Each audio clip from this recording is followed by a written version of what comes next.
Le vent soufflait doucement dans les rues paisibles de Campos Sereno, transportant le parfum frais de la terre mouillée et des fleurs sauvages. La maison de Benicio, avec sa véranda en bois usé et ses plantes dans des boîtes de peinture recyclées, était le reflet parfait de sa vie, simple, résistante, marquée par le temps. Il était assis dans son fauteuil à bascule, regardant l'horizon comme il le faisait chaque matin. La vieille tasse de café reposait dans sa main calleuse, tandis que ses yeux se perdaient sur la ligne où le ciel rencontrait les champs. À ses côtés, un cadre avec la photo de sa défunte épouse, Cecilia, semblait l'observer en silence. C'était son 80e anniversaire, et Benicio savait ce que cela signifiait, la famille allait venir. Plus tard, alors que le jour s'animait, un léger mouvement sur la route de terre annonça l'arrivée de Laura et de sa famille. Laura sortit la première de la voiture, tenant un gâteau soigneusement emballé. « Papa, joyeux anniversaire !» dit-elle, avec ce sourire pressé qu'elle utilisait pour cacher sa constante inquiétude. « Merci, ma fille. » Benicio se leva avec difficulté, ses genoux protestants, mais l'éclat dans ses yeux trahissait la joie de voir ses petits-enfants. Ana Clara, 12 ans, courut devant, tenant un carnet où elle dessinait presque tout ce qu'elle voyait. Elle s'arrêta brusquement devant son grand-père.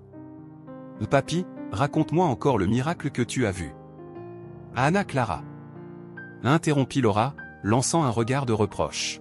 « Laisse ton grand-père se reposer, il n'a pas besoin de répéter ses histoires. » « Ce n'est pas grave, Laura, dit Benicio en souriant. « Ça fait du bien de voir quelqu'un qui s'y intéresse encore. » Ils entrèrent dans la maison, et le dîner commença dans une ambiance joyeuse.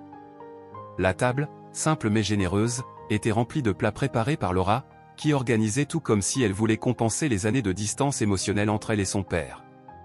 Après le dîner, Ana Clara tira une chaise près de Benicio. « Alors, papy ?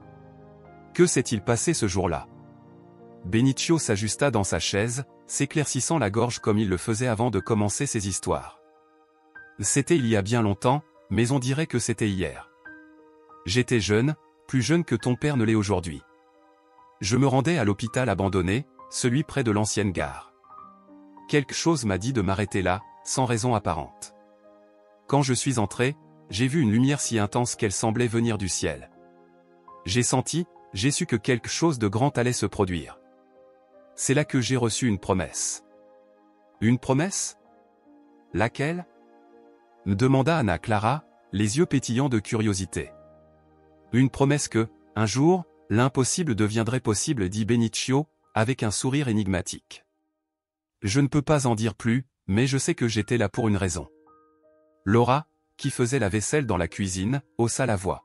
« Papa, ça suffit. Cette histoire ne mène nulle part, elle n'a jamais rien apporté. » Benicio regarda sa fille, un peu peiné, mais continua. « Pourtant, ce jour-là, je n'étais pas seul. » La pièce se plongea dans un silence. Même Ana Clara arrêta de griffonner dans son carnet. « Comment ça ?»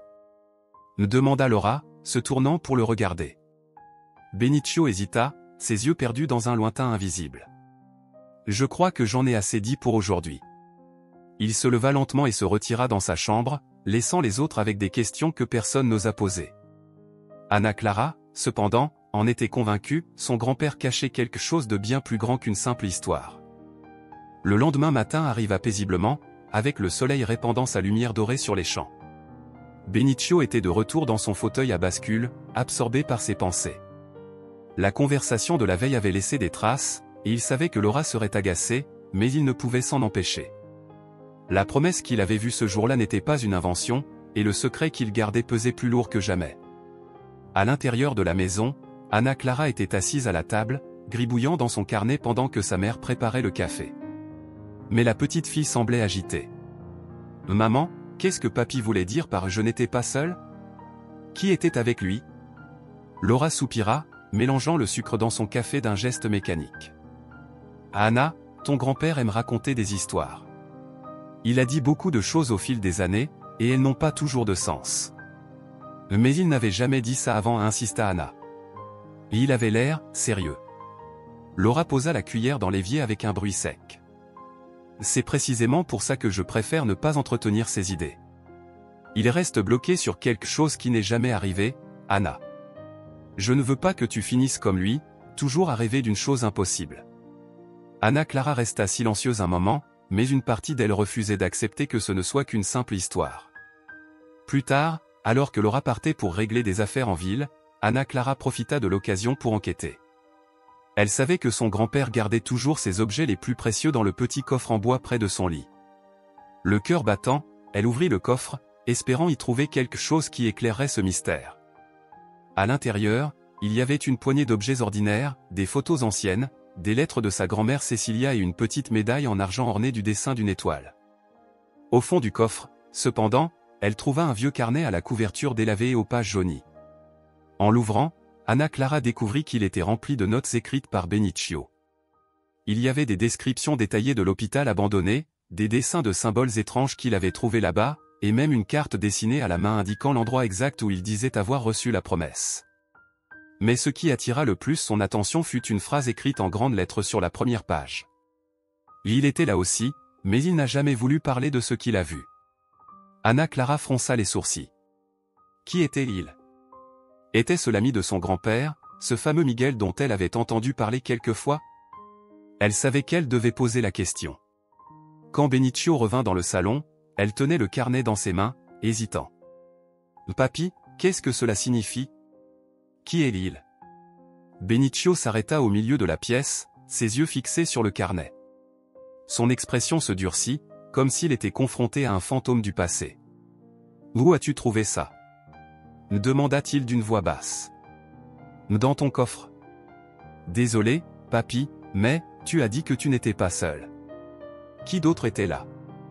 Il soupira, s'asseyant lourdement sur la chaise à côté. Pendant un moment, il sembla qu'il ne répondrait pas. Puis, il parla. « Miguel. Il était avec moi ce jour-là. Et ce qu'il a vu, a tout changé. » Anna Clara se pencha en avant, impatiente. « Alors pourquoi n'en a-t-il jamais parlé ?»« Parce qu'il avait peur, répondit Benicio, d'un ton grave. Et, peut-être, parce que la promesse n'était pas pour lui. » Le vent soufflait fort l'après-midi suivant, soulevant des feuilles mortes le long du chemin de terre menant à la maison de Miguel. Anna Clara avait tellement insisté que Laura, bien qu'à contre-séhur, avait fini par accepter de l'emmener rendre visite à l'ami de son grand-père. Pour Laura, cette visite n'était qu'une distraction, mais Anna Clara savait qu'il y avait quelque chose de très important à découvrir. La maison de Miguel se trouvait au sommet d'une colline, entourée d'arbres centenaires.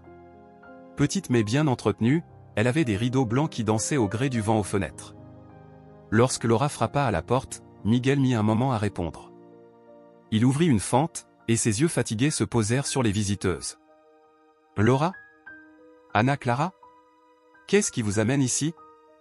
demanda-t-il d'une voix rauque, mais chaleureuse. « Nous sommes juste venus voir comment vous allez, Miguel. »« Cela fait longtemps que nous ne vous avons pas rendu visite, » répondit Laura, jetant un coup d'œil à sa fille, qui tenait le carnet de Benicio caché derrière son dos. « Eh bien, entrez, dit Miguel en ouvrant davantage la porte. « Je ne reçois pas souvent de visites, alors donnez-moi un moment pour mettre un peu d'ordre. » Le salon de Miguel était simple, avec des meubles anciens et des photos en noir et blanc accrochées au mur. Tandis que Laura entamait une conversation sur des banalités, Anna Clara scrutait la pièce, cherchant quelque chose qui confirmerait les paroles de son grand-père. Miguel remarqua l'intérêt de la fillette et esquissa un léger sourire. « Tu es curieuse à propos de quoi, petite ?» Anna Clara hésita, mais le souvenir des mots de son grand-père lui donna du courage. « À propos de ce qui s'est passé à l'hôpital. Mon grand-père a dit que vous étiez là avec lui, le jour de la promesse. » Le sourire de Miguel disparut, et son expression devint grave. Il regarda Laura, qui intervint immédiatement. « Anna Clara, cela va trop loin. Ce que ton grand-père a vu ou non appartient au passé. » Mais Miguel leva la main pour demander le silence. Il fixa Anna Clara, ses yeux emplis d'un mélange de tristesse et de retenue. « Ton grand-père a dit cela ? » « Il a dit que vous étiez avec lui et que vous aviez vu quelque chose, » répondit Anna Clara. « Mais il n'a jamais dit ce que c'était. » Miguel soupira profondément et s'assit dans le fauteuil en cuir près de la fenêtre. Pendant quelques instants, il sembla débattre intérieurement pour décider s'il devait parler ou non. Finalement, il se lança. « Oui, j'étais avec lui. À l'époque, j'étais un jeune homme avec beaucoup de problèmes, et ton grand-père a insisté pour que je l'accompagne à l'hôpital abandonné. Je ne croyais pas un mot de ce qu'il disait, Mais, Miguel marqua une pause, déglutissant difficilement. Ce que nous avons vu là-bas était impossible à ignorer. Qu'avez-vous vu? Demanda Ana Clara, se penchant en avant. Ce n'était pas juste de la lumière, comme il le dit. Il y avait autre chose. Une présence, Miguel s'interrompit de nouveau, comme si les mots lui échappaient. Quand nous sommes sortis de là, nous avons juré de ne jamais parler de ce que nous avions vu. Pas parce que c'était mauvais, mais parce que personne ne nous croirait. J'ai tenu ce serment, mais lui, non. Et la promesse? Insista Ana Clara. La promesse lui a été faite, pas à moi. Miguel regarda directement la fillette, sa voix empreinte de gravité. Mais je peux te dire une chose, quoi qu'il attende, je crois que c'est plus proche que jamais. Laura secoua la tête, déjà irritée. Cela suffit. Miguel, vous devriez aider mon père à dépasser ces histoires, pas les encourager. Laura, dit calmement Miguel, peut-être devrais-tu écouter ton père au lieu d'essayer de le faire taire. Certaines histoires ne sont pas que des histoires. Ana Clara regarda son grand-père, puis Miguel, sentant que la vérité se rapprochait, mais restait hors de portée. Elle savait qu'il y avait encore bien des choses à découvrir et que son rôle dans cette histoire ne faisait que commencer. Le jour suivant se leva sous un ciel gris, comme si le temps lui-même reflétait l'agitation qui tourmentait Ana Clara. Tandis que Laura s'efforçait de remettre un peu d'ordre dans la routine de la maison, Ana Clara ne pouvait s'empêcher de penser à la promesse. Miguel avait donné une nouvelle dimension à l'histoire de son grand-père, mais tant de questions restaient encore sans réponse. Sur la véranda, Benicio était plus silencieux que d'habitude, tenant dans ses mains la médaille en argent qu'il gardait comme un trésor. Ana Clara s'approcha et, sans dire un mot, s'assit à côté de lui. Le silence entre eux était paisible, jusqu'à ce qu'elle pose enfin la question. « Papy, tu crois qu'il est temps d'y retourner ?» Benicio se tourna lentement vers elle. Ses yeux, marqués par le poids des années, brillaient d'un éclat qu'elle ne lui connaissait pas. « Pourquoi tu me demandes ça, ma petite ?» Parce que Miguel a dit que les choses étaient sur le point de se produire.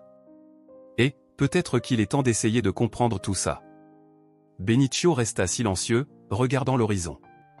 Puis, avec un profond soupir, il répondit. « Je ne sais pas si je suis prêt à y retourner, Ana.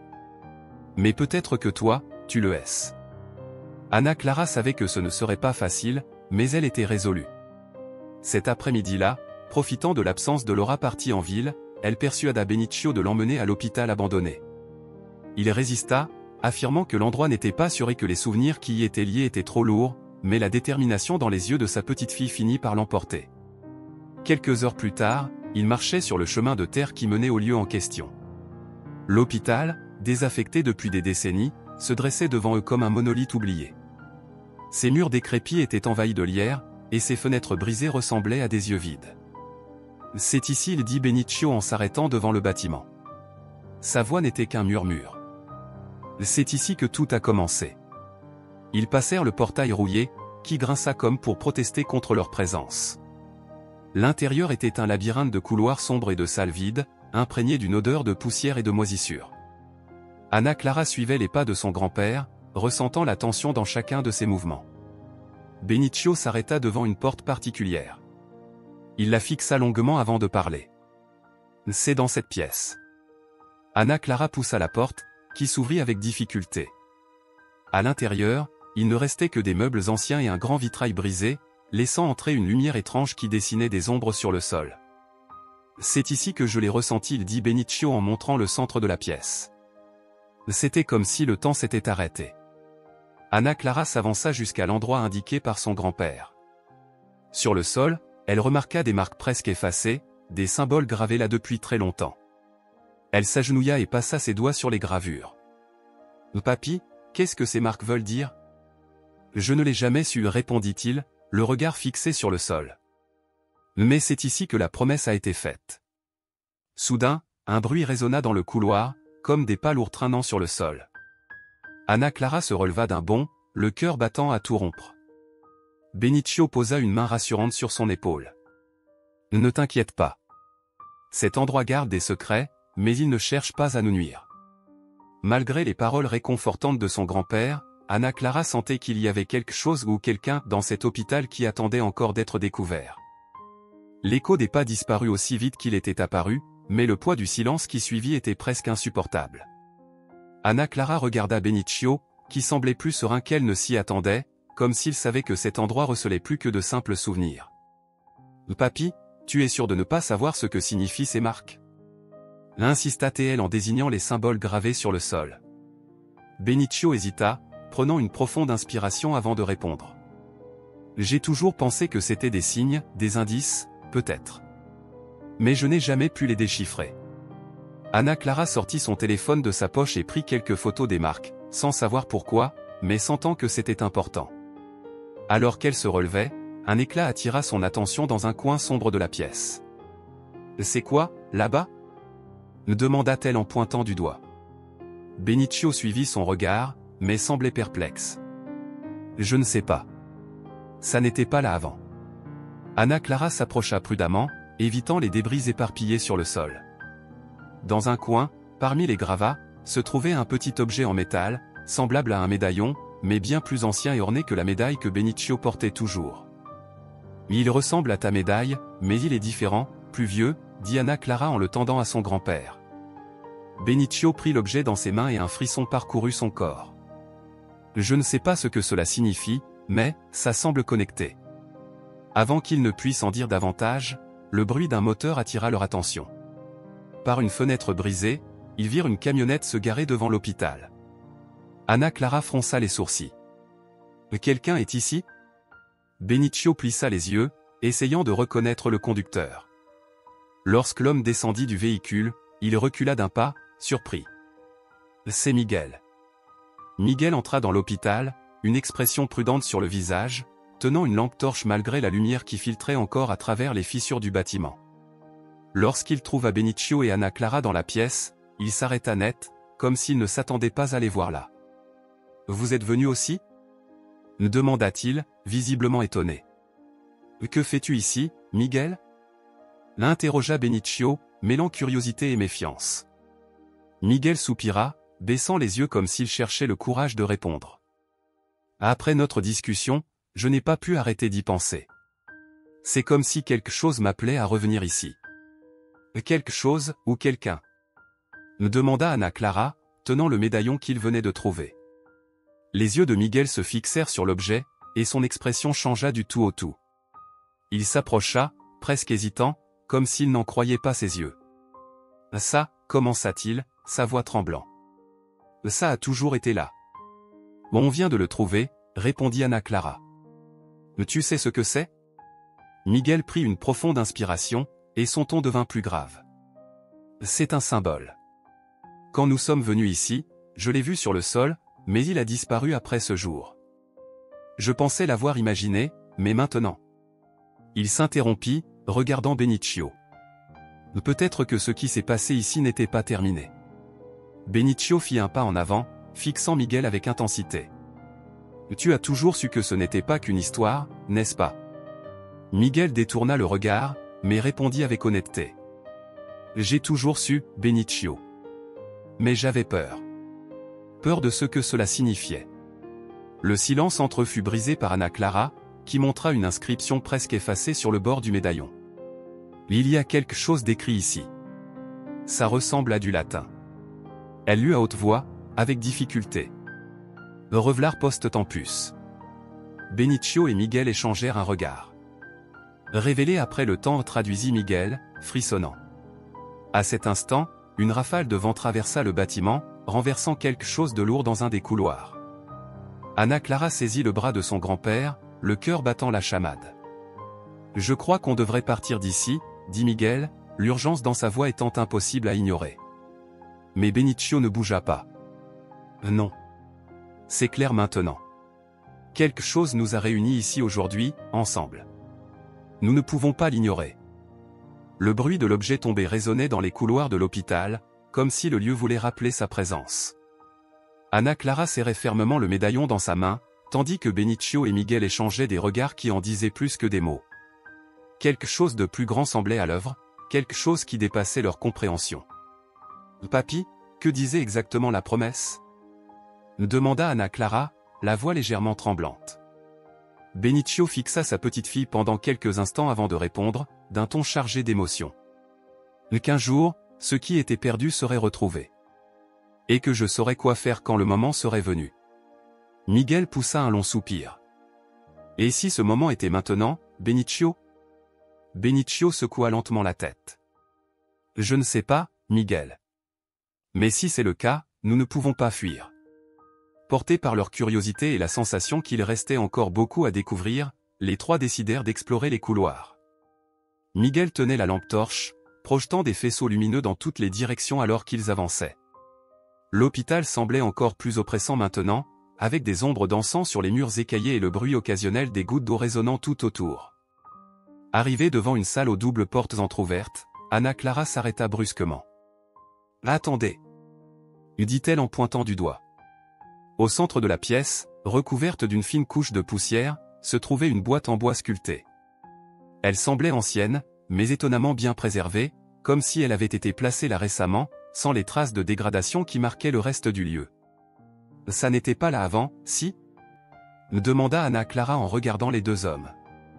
Benicio s'approcha lentement, suivi de près par Miguel. Il passa sa main sur le couvercle de la boîte, essuyant la poussière pour révéler un symbole gravé dans le bois, le même que celui du médaillon. « Ouvre-la, Benicio » encouragea Miguel. Benicio hésita, mais finit par pousser le couvercle de la boîte. À l'intérieur, ils trouvèrent un carnet aux pages jaunies et une petite clé en fer. Miguel saisit le carnet et feuilleta les premières pages, ses yeux s'écarquillant à mesure qu'il lisait. Ce sont des enregistrements, quelqu'un a documenté tout ce qui s'est passé ici avant la fermeture de l'hôpital. « Qu'est-ce que ça dit ?» demanda Ana Clara, se rapprochant pour voir. Miguel lut à voix haute. « Le miracle doit rester caché jusqu'à ce que le temps le révèle. Celui qui porte la foi trouvera le chemin. » Les yeux de Benicio brillèrent d'un éclat de reconnaissance. Cela confirme tout. Mais Ana Clara n'était pas aussi convaincue. Et la clé? Elle ouvre quoi? Avant qu'ils ne puissent discuter davantage, un nouveau bruit retentit dans le bâtiment, cette fois plus proche, comme si quelqu'un ou quelque chose se déplaçait dans leur direction. Miguel pointa sa lampe torche vers le couloir, mais ne vit rien. « Nous ne sommes pas seuls ici, » dit-il, serrant le carnet contre lui.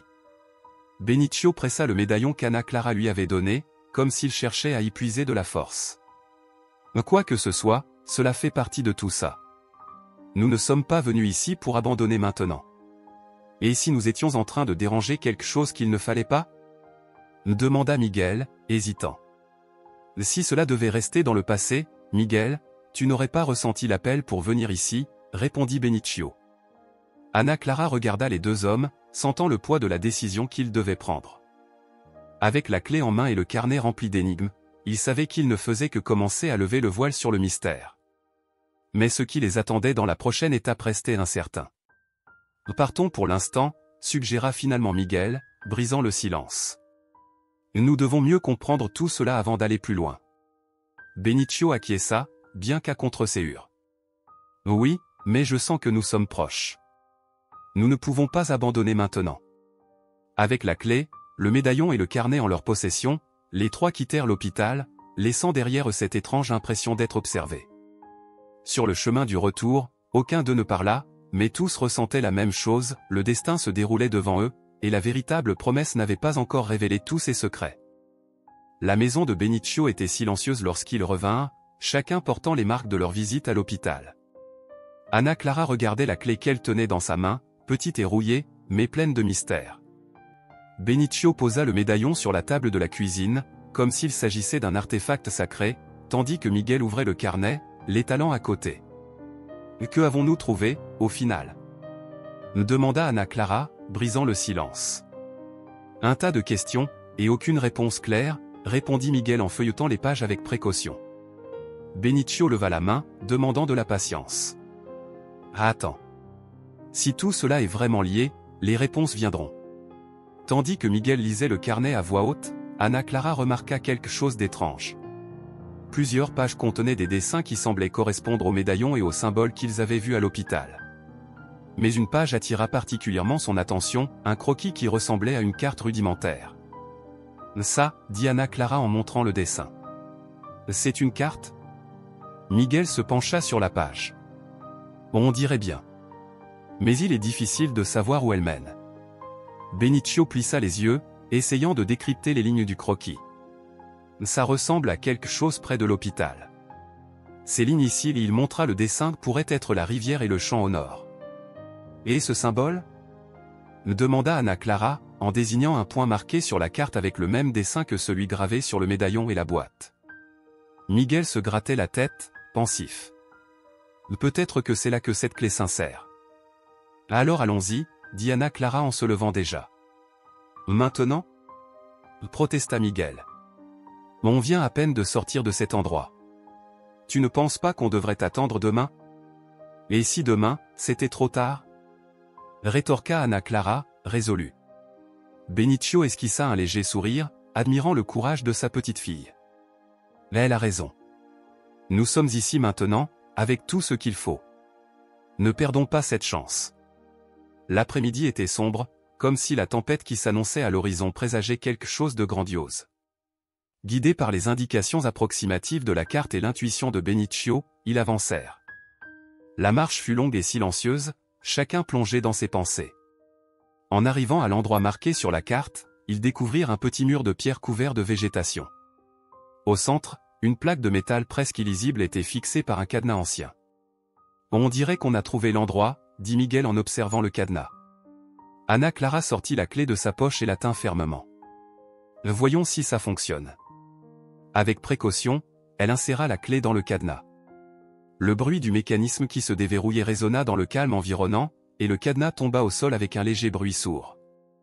Benicio retira la plaque de métal, révélant une petite cavité dans le mur. À l'intérieur, ils trouvèrent un autre carnet, bien plus ancien, et une petite fiole en verre contenant un liquide clair. « Mais qu'est-ce que c'est » demanda Anna Clara en prenant le carnet avec soin. Benicio prit la fiole dans ses mains tremblantes. « C'est comme une réponse. » Miguel parcourut rapidement le carnet. Ces pages, elles parlent de la promesse. Elles disent que cette fiole contient une essence qui a été préservée, mais... Mais quoi? Demanda Anna Clara. Miguel prit une profonde inspiration en relisant les mots. Et il est écrit ici, seul celui qui porte la foi pourra libérer son véritable but. Benicio sourit, comme si quelque chose qu'il attendait depuis des décennies devenait enfin clair. C'est peut-être ça. Le miracle dont j'ai toujours parlé. Anna Clara regarda son grand-père et Miguel, intrigués et perplexes. Mais comment saurons-nous quoi en faire? Benicio tenait la fiole avec précaution, une expression sereine sur son visage. La foi nous guidera. La maison de Benicio était empreinte d'une tension mêlée d'attente lorsqu'ils y revinrent. La petite table de la cuisine était devenue le théâtre improvisé où reposaient les objets récemment découverts, le médaillon, le carnet ancien et la fiole mystérieuse.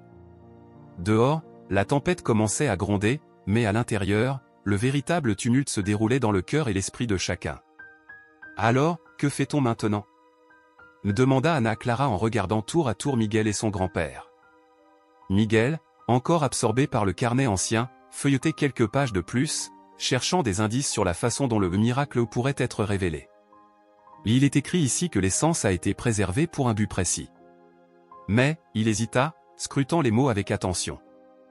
Cela dit aussi que ce but ne se révélera qu'au porteur de la promesse. Les yeux d'Anna Clara se tournèrent immédiatement vers Benicio. « Papy, ça veut dire toi. » Benicio hocha la tête, pensif, faisant tourner le médaillon entre ses doigts. « Peut-être. Mais la foi ne se prouve pas avec des symboles ou des fioles. C'est quelque chose qui vit dans le cœur. Et si c'était plus qu'un simple test de foi? » insista Miguel. Et si ce que nous avons ici était réel, quelque chose de concret? Quelque chose qui pourrait tout changer? Benicio le fixa avec une fermeté inattendue dans sa voix. Tu ne comprends pas, Miguel.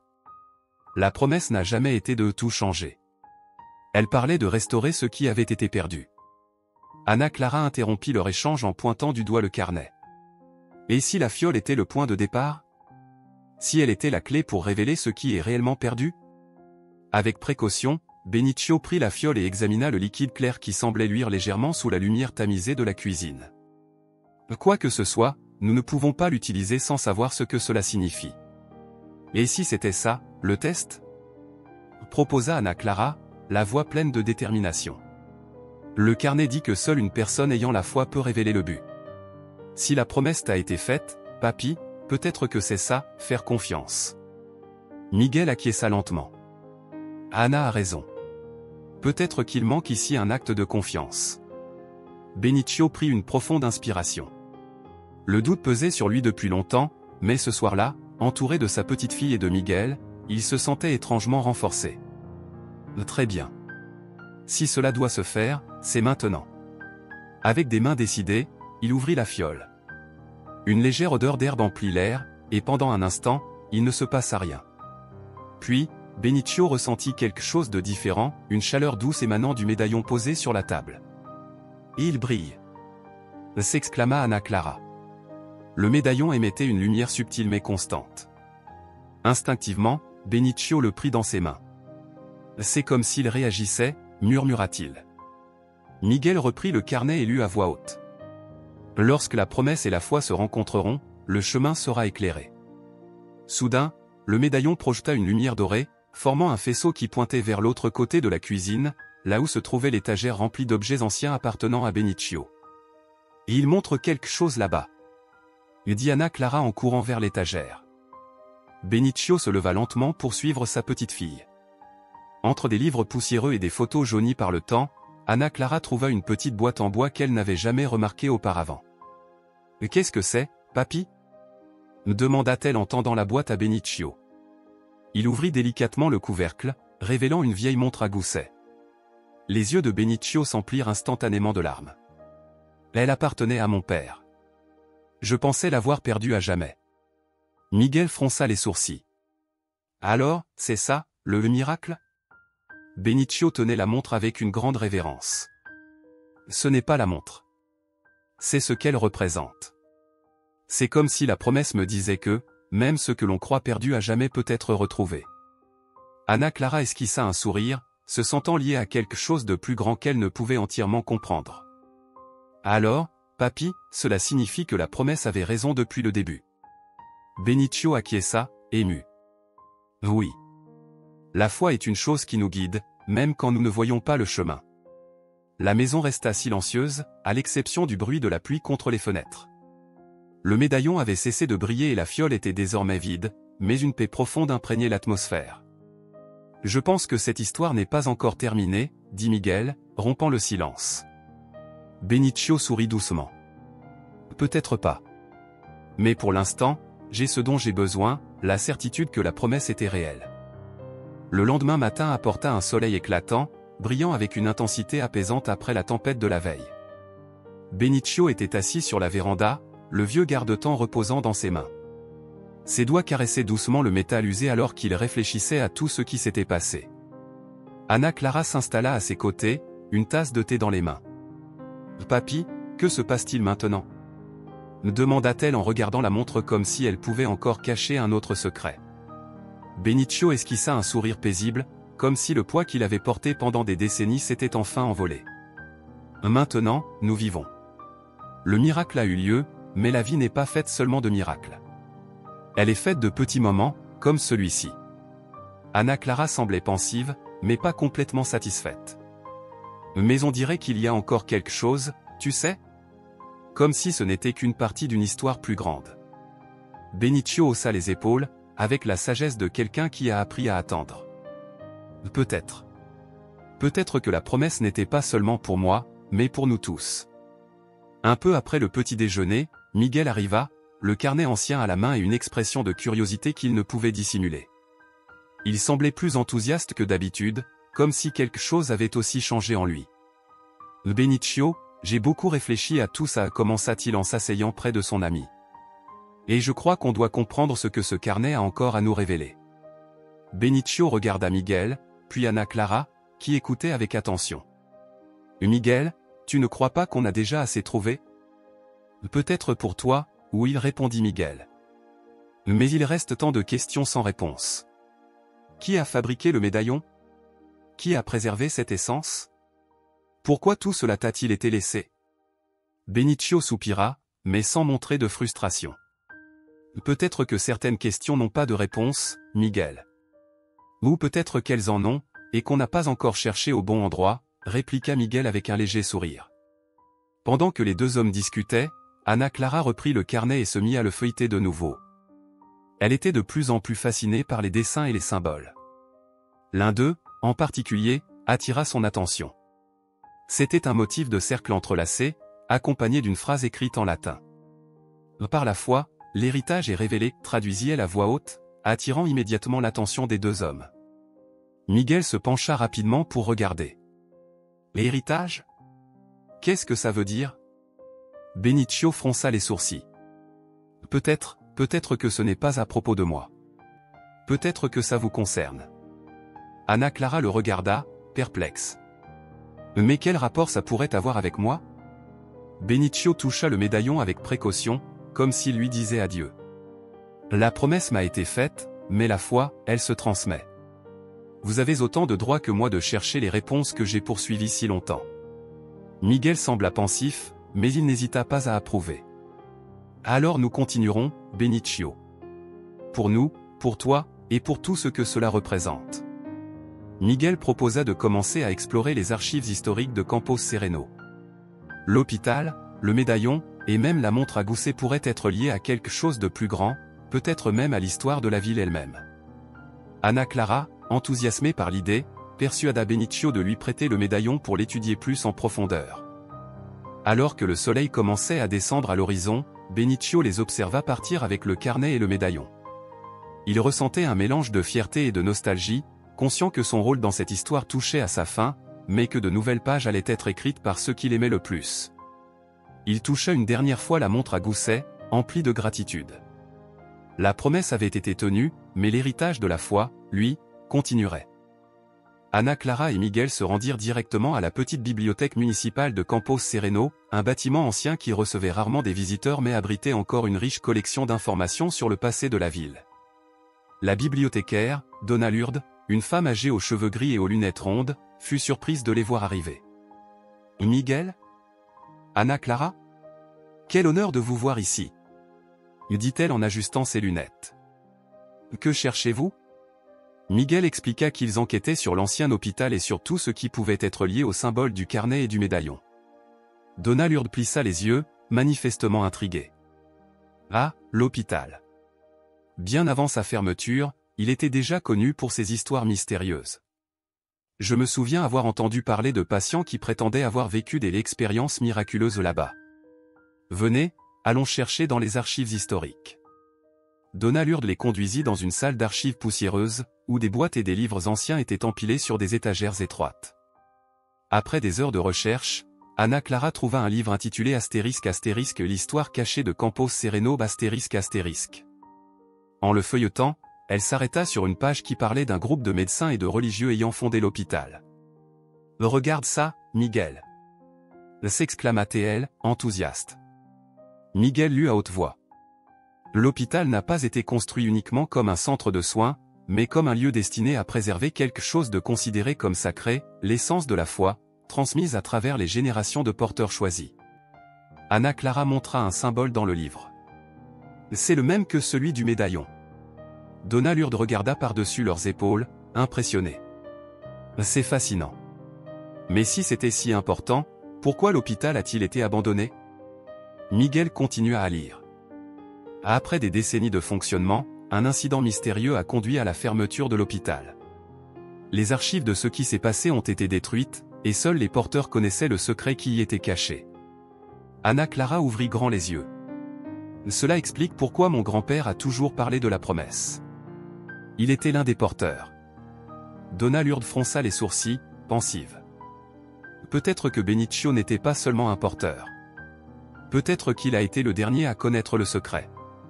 Alors que Miguel et Ana Clara organisaient les documents, quelque chose tomba du livre qu'ils consultaient. C'était une lettre manuscrite, datée de 1948.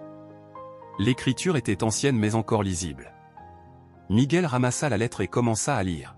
« Ô porteur de la foi, qui un jour trouvera ce document, le médaillon n'est pas seulement un symbole. Il est la clé du legs que nous avons protégé de nos vies. Quand le porteur sera prêt, l'essence le guidera vers le véritable but. Ayez confiance en la foi et en la promesse, car elles révéleront ce qui dépasse la compréhension. » Ana Clara serra le médaillon dans sa main, un frisson parcourant son corps. « Miguel, cela signifie qu'il reste encore des choses à découvrir.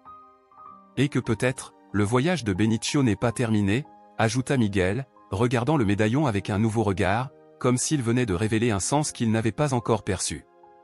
De retour à la maison, Benicio attendait les deux sur la véranda.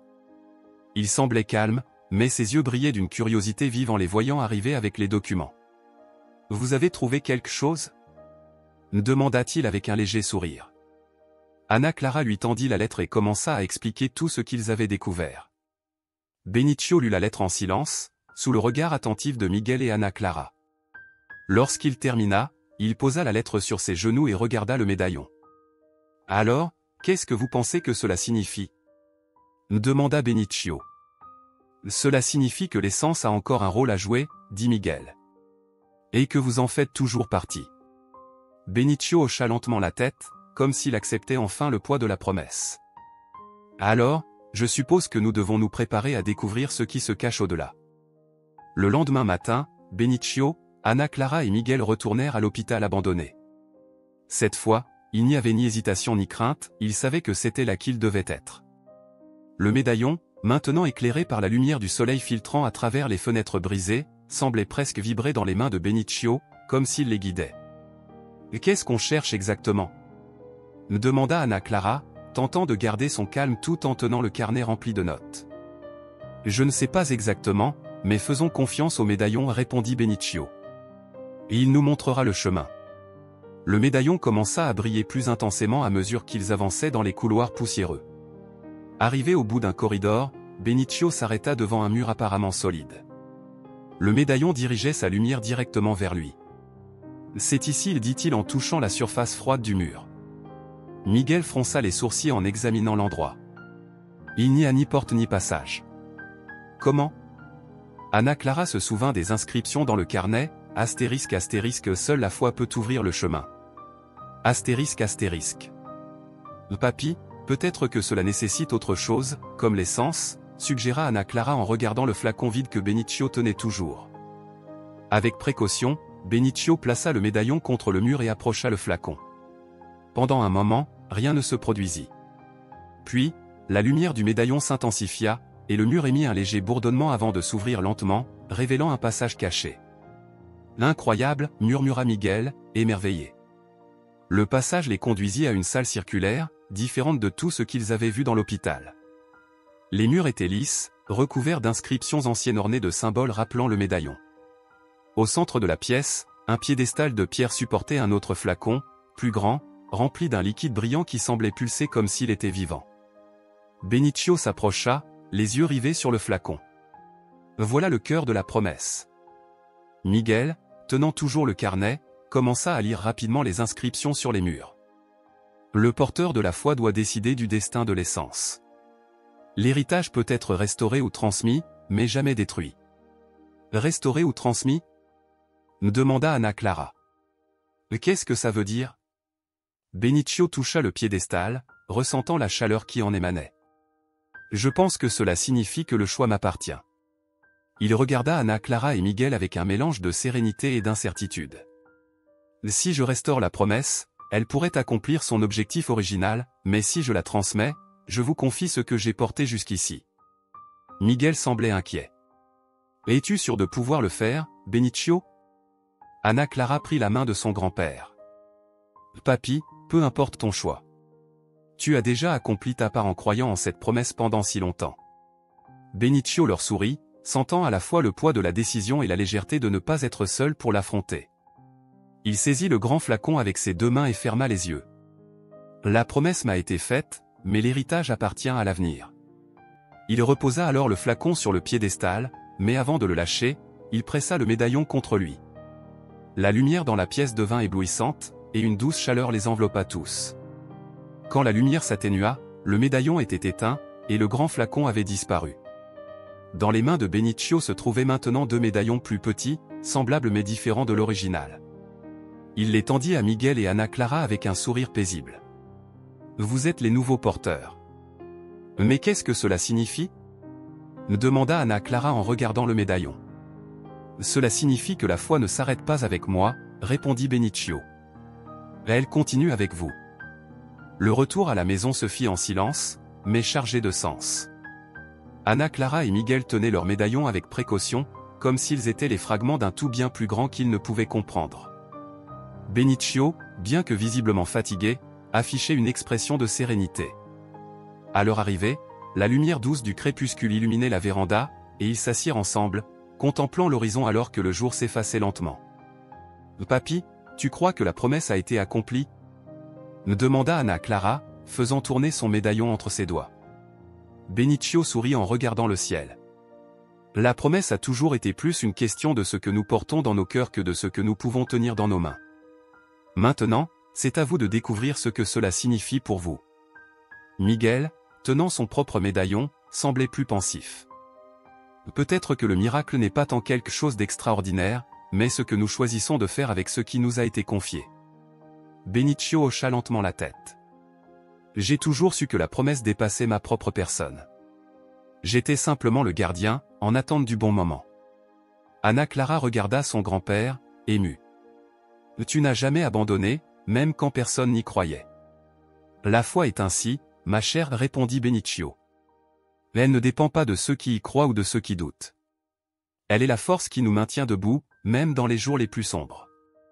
Alors que la nuit tombait, Ana Clara et Miguel commencèrent à discuter de ce qu'ils feraient des médaillons. Miguel proposa de poursuivre les recherches sur les histoires liées à la promesse et à l'héritage, tandis qu'Ana Clara, avec l'enthousiasme propre à la jeunesse, pensait déjà à des façons de partager le sens de la foi avec d'autres. Benicio les écoutait, paisible. Il savait que son voyage touchait à sa fin, mais que sa mission était accomplie. L'héritage était entre de bonnes mains. Cette nuit-là, après que tout le monde fut allé se coucher, Benicio s'installa une dernière fois sur la véranda, tenant la montre à gousset qu'il avait retrouvée à l'hôpital. Le doux murmure du vent et l'éclat lointain des étoiles l'entouraient d'une étreinte silencieuse. Il ferma les yeux, ressentant la présence de quelque chose de plus grand, quelque chose qui avait toujours été à ses côtés. « Merci, de ne jamais m'avoir laissé abandonner » murmura-t-il, avec un sourire apaisé. Ainsi, en paix avec lui-même et le monde, Benicio s'endormit, la montre toujours dans ses mains, comme un symbole du temps qu'il n'avait jamais gaspillé et de la promesse qu'il avait tenue. Des mois plus tard, Ana Clara et Miguel retournèrent à l'hôpital abandonné. Malgré les changements que le temps avait apportés, ils ressentaient toujours la même connexion qui les avait menés là auparavant. Avec les médaillons en main et le carnet ancien comme guide, ils poursuivirent l'exploration du mystère que Benicio avait protégé si longtemps. Et ainsi, l'héritage de la promesse continua, transmis de génération en génération, comme un rappel que la foi, même dans ses formes les plus silencieuses, trouve toujours un moyen d'éclairer le chemin.